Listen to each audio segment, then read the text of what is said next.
نحمده ونصلي على رسوله الكريم. أما بعد، قال الله تبارك وتعالى في القرآن المجيد والفرقان الحميد: فأعوذ بالله من الشيطان الرجيم. بسم الله الرحمن الرحيم. ومن يتق الله يجعل له مخرجا ويرزقه من حيث لا يحتسب ومن يتوكل على الله فهو حسبه إن الله بالغ أمره قد جعل الله لكل شيء قدرا. وقال الله تبارك وتعالى في الموضع الآخر: فاذكرني أذكركم واشكروا لي ولا تكفرون. وقال الله تبارك وتعالى في الموضع الآخر: ألا إن بذكر الله تطمئن القلوب. وقال الله تبارك وتعالى في الموضع الآخر: إن المنافقين يخادعون الله وهو خادعهم وإذا قاموا إلى الصلاة قاموا كسالى يراءون الناس ولا يذكرون الله إلا قليلا.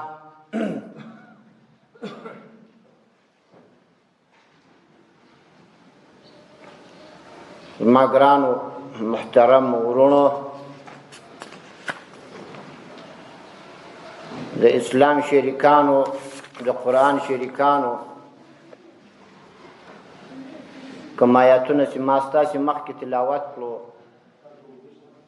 اول آیات چې و دا د سورة طلاق دوم دریم آیات،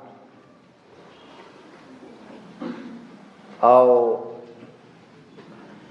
دوم آیات چې و د سورة احزاب 41 آیات، او دریم آیات چې و د سورة رعد 28 آیات. شریفانو، خدای تعالی لره د حمد زموږ تاسې مسلمانان یو. خدای تعالی جل جلاله موږ ته یو نسخه ښوولې ده، په قرآن کریم کې یې ښوولې ده، الله ښوولې ده. که چیرې موږ دغه نسخه عملي کړو، چې بیا به انشاء الله موږ تاسې به له یو قسم بې صبري، له یو قسم بې اطمیناني، له یو قسم خفګان سره به موږ تاسې مواجه نشو. او الحمدلله مسلمانان هم هسې مطمئن دي. مسلمانان په ټولو غمو، په ټولو شیانو کې خدای تعالی جل جلاله ته رجوع وکړي. خدای تعالی جل جلاله په یو آیات کې فرمایي چې ما ستاسې مخکې ووایو چې الذین آمنوا، نیکان خلق هغه دي چې ایمان والا خلق هغه دي وتطمئن قلوبهم، او رامي زړونه خپل بذکر الله، په ذکر د خدای تعالی باندې. نیکان خلق په هر مصیبت، په هر غم، په هر مشکل کې خپل زړونه د خدای جل جلاله په ذکر آراموي. او الله تعالی جل جلاله فرمایي چې الا بذکر الله تطمئن القلوب. خبردار، خدای تعالی جل جلاله وایي د خدای تعالی جل جلاله وایي خبردار، د خدای تعالی په ذکر باندې زړونه آرامېږي.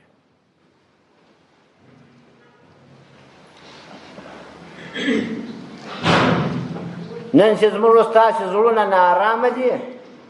زموږ ستاسې ذکر د خدای تعالی جل جلاله ده.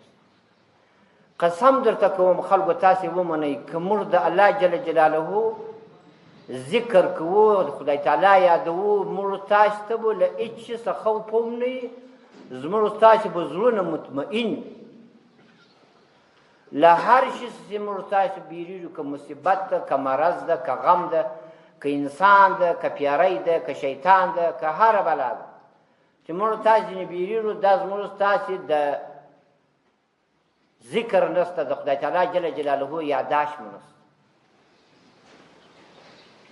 بله زما چاته ویل ما دا خلک عجب نارامه دي یا علم هم نسته او د خدای تعالی جل جلاله ذکر هم نسته دوی جمعې کېږي چې دا بازار تړلی ده یو دکاندار له هره دکاندار چې پوښتنه وکړي چې د خدای تعالی ذات ورپېښ کړي وا دونه ګوره دغه یې ناست یم یا دغسې په کور کې مې یاره چې لوړه ورکړمه چې تا سل وارې درود ویلی د اللهم صل تر پایه اللهم بارک تر پایه تا سل وارې ویل ده یو دکاندار به نه وي فقط دغه خبرې دي دا کرونا ده دا پلانکۍ ده دا دا ده دا دا ده ښه دا پت چې راغلي دا پته په تا څه کړي دي یعنې تا د خدای تعالی جل جلاله ذکر کړی ده تا قرآن ویلی ده الحمدلله داسې خلک هم شته په دغه منبر باندې ما نصیحت کړی ده چې خلکو تاسې سپارې پیدا کړي په کورونو کې تاسې د خدای تعالی جل جلاله کلام پاک وایاست خدای تعالی به تاسې له مصیبته خلاص کړي دنیا کې خو دا خو ښکاره تر لمر په خدای معلومه شوه چې انشاءالله مسلمانان چې دي مسلمانانو ته امکانات داسې وقایو انشاءالله ډېر کم مګر داسې خلک هم شته چې دا زموږ خبرې داسې عملي کړي دي په یو کور باندې دا زموږ په شاوخوا کې په یو کور باندې زما لوسی چې وایي په شواروز کې قرآن شریف ختموي په یوه شواروز کې ټول قرآن شریف ختموي زه به تاسې سپارې پیدا کړئ تاسې په درو شواروزو کې قرآن شریف ختم کړئ لس سپارې په شواروز کې ښځې ته مې یوه سپاره ورکړه لور ته هم ورکړه و خور ته هم ورکړه یوه د نارینه وزو پکې یو د دا مکتبونو خو ټولو خلکو ویل دا قرآن شریفان خو دغونه زده کړي په دغه کې نه سا وزو پکولی په 3 ورځې کې په 6 ورځې کې وزو پک 5 سپارې وزو پکوه تقسیم ورته کړي 5 په 6 کې 10 کېږي په 6 ورځې کې به ستا په کور کې د کلام پاک ختم شي او الله جل جلاله به تعالی غټه مصیبت خلاص کړي ځکه د خدای تعالی په ذکر باندې زړونه ارامېږي ستا به زړه ارامه شي که دنیایي تاوان زم دا له خدای لخوا څخه ده که مرضونه راولي خدای تعالی جل جلاله یې راولي په دې کې خبر نشته نو له دې په مقابل کې به ستا زړه ارام او بل نقصه چې ده چې موږ تاسې له مصیبتو څخه ځان په ساتو یو خو ذکر ده چې د خدای تعالی جل جلاله ذکر دی خدای تعالی زموږ تاسې نصیب کړي د خدای تعالی جل جلاله ذکر ډېر وکړو ځکه خدای تعالی بل ځای کې قرآن کریم کې فرمایي چې واذکر ربک اذا نسیت یادوه خدای تعالی جل جلاله وایي خدای چې یېر دی چې په 40 آیات د سورت کهف په بل ځای کې خدای تعالی فرمایي چې فاذکروني اذکرکم واشکروا لی ولا تکفرون تاسې زما ذکر کوئ زه به ستاسې ذکر کوم ته زما یاداشت کوئ زه به ستا یاداشت کوم ګورئ یو بزرګ وایي وایي زما چې په خدای سره قسم هغه ساعت ما ته رامعلومېږي چې خدای تعالی موږ یادوي خلکو مابین کې ناست دا خبره کوي وایي زه هغه ساعت پېژنم چې خدای تعالی موږ تاسې دا مسلمانان یادوي الله مو یادوي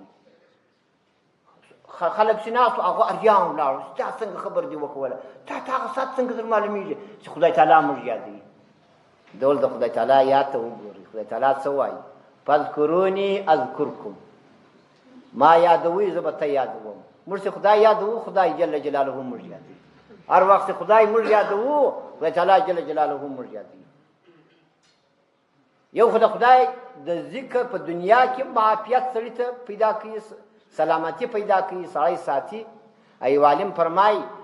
نہ دنیا سے نہ دولت سے نہ آباد کرنے سے تسلی دل کو بنتے ہیں خدا کو یاد کرنے سے نہ دنیا سے نہ دولت سے نہ آباد کرنے سے تسلی دل کو ملتے ہیں خدا کو یاد کرنے سے نہ په دنیا کې نه له دنیا سره نه له دولت سره نه له ډېرو آبادیو سره تسلا زړه ته میلاویږي زړه ته تسلا نه میلاویږي 400 لوړ بلډینګ جوړ کړي والله که تسلا پیدا کړي 400 دنیا پیدا کړي والله که تسلا پیدا کړي خدا کو یاد کرنے سے د خدای تعالی له یاد به ستا زړه ته تسلی میلاویږي، ستا زړه به تسلی چې خدای جل جلاله یادوي، ستا زړه به میلاویږي. د جرمني د مالیې وزیر ځان خودکشي وکول، خپل ځان یې مات کړ، چونکې کافر خدای تعالی چې د شیانو توفیض نه کاوه، دا نه ویل چې د خدای جل جلاله له خوا را روانه ده، نه دی په کرونا باندې اخته و، ول دا به کرونا راسي جرمني ته به داسې اقتصادي تاوان ورسېږي، زه به دا اقتصادي تاوان له کومې خوا څخه جبیره کوم. خپل ځان یې خودکشي یې وکوله. ګوره پر الله جل جلاله یې عقیده نشته، په خدای تعالی چې د سړي عقیده نه وي، د خدای تعالی ذکر چې نه وي، مسلمانانو په زړه کې الحمدلله اطمینان موجود. یو علاج به موږ تاسې داسې کوو د مصیبتو د غمو په دنیا کې په آخرت کې، هغه په چیش کوو؟ هغه به د خدای تعالی په ذکر کوو. الله به ډېر یادوو، لا اله الا الله دا هم د خدای ذکر، سبحان الله دا هم د خدای ذکر، سبحان ربي العظیم هم د خدای ذکر دی، د خدای قرآن هم د خدای ذکر دی، درود شریف هم د خدای تعالی جل جلاله ذکر دی. موږ به دا کوو. زنانو محترمو ته به هم دا وایو، والله داسې مې په کور کې هم ویلي دي، زما ورونو کورو کې هم دا الحمدلله داسې خبرې عملي کړي دي چې د خدای تعالی په ابله مې چاته ویل مال استغفر الله، څونه زموږ آخرت یې اوس کرونا به څه وکړي؟ کرونا چې راشي ټول به مړ کړي، دا یې مړ، دا یې مړ. اوس له دغه دا څونه اسباب موږ پر کار اچولي، دوکانونه وتړل، په خلو مو شیان دغه کړو، ملا هم راته وایي پروا نه لري احتیاط کوه، کتاب هم دغه یې وایي ډاکټران به کول کوي، دی هم نه وایم چې دا کار ناروا دی. مطلب دا د په پښو په لاسو د سکلې پلانکی سیاحه او دا او دا او دا، لیکن ګوره د آخرت لپاره یقیني هېڅ شک نشته پکښې. په دې کې خلک دی هم چې څوک یې دروغ، څوک یې رښتیا دي، څوک یې دی څه خیر. موږ دا موږ وایو ستا، موږ خو له هغو خلکو یو چې موږ وایو ستا یقیني دا مرض در روان دی، لیکن آخرت کې چې دوزخ یقیني شته. زر آیات د دوزخ په باره کې راغلي، عذاب باره کې، په قبر کې عذاب یقیني شته، حساب کتاب یقیني شته. د هغه دپاره د دغه له سمه حصه کوشش په دنیا کې نه ده روان ده، ووایاست په زوره ووایاست روان ده نه ده روان، مګر د دغه کار دپاره دونه دغه روان ده. ګورئ نو خو د آخرت په فکر کې دا انسانان دي، اول د مسلمانانو کې دی خلک څه د آخرت په فکر کې هېڅ نه دي. زه به داسې دوزخ ته لوېږم، داسې به علیاذ بالله سزا راکړل کېږي. نو زما ګران ورونو دومه چاره دا ده چې خدای تعالی جل جلاله فرمایي ستاسې تقوا کوئ، ومن یتق الله یجعل له مخرجا. چا که تقوا وکوله له خدایه وبېرېدی، خدای تعالی جل جلاله به د ده دپاره یو لار د ایستو پیدا کوي. که چا تقوا وکوله له الله جل جلاله ورڅه وبېرېدی، که مصیبت و که مرض و که هر شی و یجعل له مخرجا، خدای تعالی جل جلاله به ده ته یوه دا کامیابي په نصیب کوي، ده ته به د ایستلو لار له د مصیبت پیدا کوي. الله دې زموږ ستاسې د ایستلو لار له مصیبت پیدا کوي. او بل به خدای تعالی څنګه ورسره کوي؟ ویرزقه من حیث لا یحتسب. له داسې لارې به خدای تعالی رزق ورکړي چې دی به هېڅ فکر نه کوي، له دې لارې به خدای تعالی رزق ورکړي. نو تقوا دی شی ده. ګورئ دغه مشکل چې پېښ شوی ده، ګورئ زموږ ستاسې نه تقوا، ګناه هم په دې کې غټه مداخله لري. د وچو له تپی روایي لانده سوځي، څه پیرې خلکو کولې. د چا دا خیال و چې داسې په جمعو باندې به داسې بازارونه تړلي وي، داسې به وي داسې به داسې ولا پیرې تاسې مار بېدې موږ هم ولاړ بې. یعنې موږ کومه تقوا کړې ده، زموږ ته په خلکو کومه تقوا شته. خدای تعالی جل جلاله داسې آفات نازل کړي چې خپل دکان ته به نه سړی ورنږدې کېدی. په دنیا کې به زه تادی کومه، دکان ته به دې کل پر اچولی، بالا به ورنږدې کېدی نه. ووایي د وچ تپی لانده سوځي. نه وایم چې ټول خلک دغسې. نو خدای تعالی وایي چې د داسې لارې به زه رزق درکړم چې ته به د هغه هېڅ فکر هم نه کوې. او وایي عوف ابن مالک رضی الله تعالی عنه هغه راغی، عوف ابن مالک اشجعي رضی الله عنه راغی پیغمبر علیه الصلاة والسلام ته راغی. عوف ابن مالک اشجعي درې شکایت یې راوړ، متوجه اوسېږي خلک.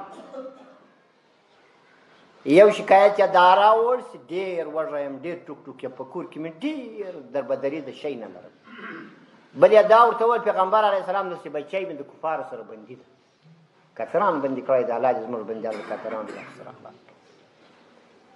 که چیرې بندیان وي له کافرانو سره که بندیان یو ځای له کافرانو یوازې امریکا خو نه ده ته یې ورسې په چینایانو سال د چینایي مسلمانان چینایانو کرتین کړي دي څو کاله کې وایي موږ یې مازغه پرېمنځو ته یې ورسې په هند کې پر مسلمانانو باندې سال ټول دنیا ته دغه ورکوي تذکرې ورکوي ټول دنیا ته هغه د وطن اسناد ورکوي چې ته د دې وطن یې لیکن مسلمان ته نه ورکوي چپ له مسلمان په ټوله دنیا کې مسلمان هېواد نه سره راولاړ د افغانستان په شمول باندې چې د سفارت چې واخلي چې ته چې مجوسو ته تذکره ورکوې ته چې یهودو ته ورکوې نصاراو ته ورکوې بت پرستانو ته ورکوې غیره وغیره مسلمان ته نه ورکوې چې په تا کې مسلمانان هم 25 میلیونه نفوس لري مسلمان ته نه ورکوې دا څه سره کم چلن له دې مسلمانانو سره کوي هېڅ چا دی نه وکول چې د هندوانو دغه یې پسې ورواخلی سفارت یې پسې ورواخلی او یا له خپل ملکه دغه هندوان پسې واخیستو هندوانو زه دلته څه کوم هندوانو ته ما ولې وضعیت دلته ورکړی ده زموږ په پارلمان کې هندون ناسته سیک ناسته هلته باقاعده لکه دا زموږ ته مسلمانان وکیلان چې ناست دي دی هم دی باقاعده یو وکیل هم لري داسې وضعیت سره کېږي په اسلامي هېوادو کې نو درې شکایت یې وکړل یو شکایت یې دا وکړی چې ډېر مسکین یم دویم شکایت یې دا وکړی چې دغه چې بچی مې بندي ده له کفارو سره دا هم غټ مصیبت درېیم شکایت یې دا وکړی چې ښځه مې ډېره ناارامه ده په دا بچي یې ډېره خوابازه ده له کفارو سره بندي ده نبي علیه السلام څنګه علاج ور وښوی ګورئ زموږ ته د ټولو مصیبتو دغه علاج متوجه اوسېږئ خلک اتق الله سړی له خدایه وبېرېږه یو دا ورته وویل چې باید سړی تقوا وکړي له خدای جل جلاله څخه وبېرېږي هر څوک چې کومه ګناه کوي هغه پرېږدي واصبر او صبر وکړه چې یې وکړه صبر ډېره جذبه او پزه نه ده په کار د مسلمان دپاره وآمروک او زه تا امر کوم و ایاها ستا ښځه امر کوم یوې دا ورته وایي تقوا وکړه بل دا ورته وایي چې صبر کوه او بل ور زه تا او ستا ښځه په دې امر کوم ان تکثرا من قول لا اله لا حول ولا قوة الا بالله ستا او ستا ښځه په دې باندې امر کوم چې دا کلمه ډېره وایسي لا حول ولا قوة الا بالله العلي العظیم هم به دې خدای تعالی دنیا ډېره کړي هم به دې خدای تعالی بچی را خلاص کړي هم به دې د دې ښځې دغه کومه جذبه و پزه کوم فریاد چې دا کوي دا فریاد بیم الله جل جلاله ختم کړي هغه د پیغمبر اسلام په قول کول دغه نقصه یې عملي کړه ورله یو ښځې ته وویل ول پیغمبر علیه السلام ته ورغلم مال یو په کور کې ډېره لوږه ده ډېر مسکنت ده بل لا هغه څخه زما دغه زوی بندي ده بل هغه زما ښځه ډېره په عذابه ده بچی یې بندي ده له کفارو سره ول نبي علیه السلام ول څه درته وویل ښځې ورته وویل ول نبي علیه السلام دغه نقصه راوښوه چې دا کلمه ډېره وایه لا حول ولا قوة الا بالله العلي العظیم دا هم د خدای تعالی ذکر الا انا لذکر الله تطمئن القلوب خبردار خلکو د خدای تعالی په ذکر زړونه آرامیږي تاسو د خدای تعالی ذکر کوئ کورنۍ مرنۍ به مې هېرېږي دا شیان به مې هېري مصیبتونه به مې هېر شي خدای تعالی به ټول مصیبتونه اسانه کړي الله دې پر موږ ته مصیبتونه اسانه کړي افغانانو باندې بیا ډېر مصیبتونه دي الله جل جلاله دې که موږ تاسو په جنت کې اوسېږو د جنت به خوند مان وکړو بل افغان په تکلیف کې ټول افغانان د خدای تعالی جل جلاله له یو غټ خوشحالۍ سره متوجي کړي مخامخ دي خدای تعالی جل جلاله امین یادوي بس ګور ښځې ته خو دا نقصه کنه ور وښوه ول پیغمبر علیه السلام راته وویل ما پیغمبر علیه السلام د خپل مشکلات وویل د لوږې بیان مې ورته وکړ چې موږ وږي یو او دا مې ورته وویل چې زما زوی بندي ده له کفارو سره او دا مې ورته کنه غټ مصیبت او دا غټ مصیبت ته سړی مسکین بېرته مړېږي دا هم غټ مصیبت دی یا یو څوک مسکین ډېر په ګران دنیا پیدا کېږي درېیم دا مصیبت مې ورته وویل زما سپین سره ډېره پازه نبي علیه السلام دا نقصه راوښوه چې یو له هغه څخه دی کوه چې تقوا کوه پرهېزګاري کوه او صبر کوه او چې کوه صبر کوه او دا کلمه ډېره وایه چې لا حول ولا قوة الا بالله العلي العظیم دا د معمولي کلمه نه ده یوه دغه کلمه چې سړی ووایي په جنت کې خدای تعالی جل جلاله یوه درخت ورکوي کې سل وره ووایي سل درخت خدای تعالی جل جلاله ورکوي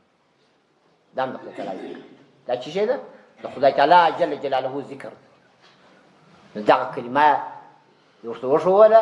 هغه خاوند و خپل سپین سرې چې نبي علیه السلام دغه کلمه را وښووله چې دغه کلمه ډېره ډېره وایه زویه بله ورځ راغی په سبا یا په بل سبا یا په بل سبا ابندي زویه راغی ورونو ابندي زویه خدای تعالی جل جلاله راوستی هغسې راغی هلته چې دی له بندیخانې راوتلی و نو هلته بندیخانه یې ماته کړې وه راوتلی و چې راوتلی و یو ځای یوه ګله وه د کافرانو دوی بیده وو دوی غافل وه ګله یې نه لیده هغه د اوښانو ګله سل اوښان یو اوښتو قیامت لري دا اوس یو اوښتو قیامت لري نو خو دغونه قیامت سل اوښان هغه یې ورسره رارې کړي وو هغه هم د غیرتمند بندي و د مازې معمولي بندي نه و چې کور ته ځان نه رسوه سل اوښان یې له هغې خوا راوستو کور ته بندي هم خدای تعالی له کفار را خلاص کړي دوی دغه نقصه عملي کړه بندي هم خدای تعالی له کفارو راوستی او خدای تعالی سل اوښان هم ورکړو زړې جامې هم راته سل اوښان ورکړه الله خو لکم له هیله وکړه څه کړو سل اوښان 50 اوښان به لرم چې 10 اوښان به لرم هلکه دونه تکلیفونه پر ځان باندې اوس نو سل اوښان چې خدای تعالی جل جلاله ورکړو هم دغه هم یې زوی را خلاصوي دا کنه دا مشکل خو دغسې په یو دغه کړی و دغه شکایت بیان کړی دا خو دغسې او هم یې دا شکایت کړی و چې زما دغه نسته دنیا نسته سل اوښان خدای تعالی ورکړو څو سوه لک روپۍ باندې ته چېرته او هم یې دا مشکل دا پسې سپین سرې بیا تمام ورځ ځړل په زوی پسې چې زما زوی بندي ده نو د سپین سرې د زړه تا کوم سړی نه لري څونه سړی په تکلیف یې په زحمت چې سپین سرې درته ځاړي هغه مشکل هم خدای دفع کوي خوشحالي پېښ نو زه دی درته وایم چې خلکو ذکر کوئ خلکو لا حول ولا قوة الا بالله العلي العظیم وایاست خدای تعالی جل جلاله به ټول مشکلات دفع کوي و لکه تېرو جمعو کښې مې کومې خبرې کولې خصوصا د دې مشکل په باره کې مرض بیدار جمعه نوم لا نه خو مشکل په باره کې خو د ډاکټرانو حضراتو کومې وصیتونه چې دي دا له اسلامه مخالف نه دي دا یوه خبره واورئ بالا وخت ختم کېږي دغه کومې توصیې دوی موږ ته کوي دا د اسلام هم مخالف نه دي که موږ دغه عملي کوو په دې باندې دغه یوه خبره شته چې خدای تعالی جل جلاله په دغه آیات کې فرمایي چې ومن یتوکل علی الله فهو حسبه که څوک پر خدای توکل وکړي خدای تعالی یې کافي ده